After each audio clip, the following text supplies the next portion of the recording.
தமிழர்களை போல மாண்புமிக்கவன் ஜனநாயகவாதி உலக வரலாற்றில் எங்காவது உண்டா? காவிரியில் தண்ணி அடிப்பான், சொந்த நிலத்துக்குள் மூட்டை முடிச்ச கட்டி கொண்டு அகதியாக நடந்து வருவோம். எவனாவது இது இழி செயல், இது கொடுஞ்செயல், இறையாண்மைக்கு தேச ஒருமைப்பாட்டுக்கு எதிராக வரும் எவனாவது பேசியது உண்டா? இல்லை. நாக்கை தொங்க போட்டு உன் வாக்குக்காக வீட்டிலே நிற்கிற இந்த காங்கிரஸ், பாரதிய ஜனதா, கம்யூனிஸ்ட், இந்த திராவிட கட்சிகளில் ஒருவன் பேசியது உண்டா? எப்படி அடிப்பாய்?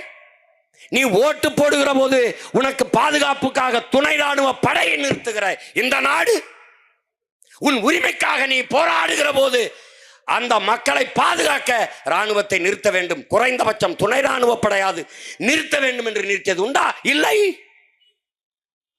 ஆனால் உனக்கு தேசப்பற்று இருக்க வேண்டும். எப்படி இருக்கு?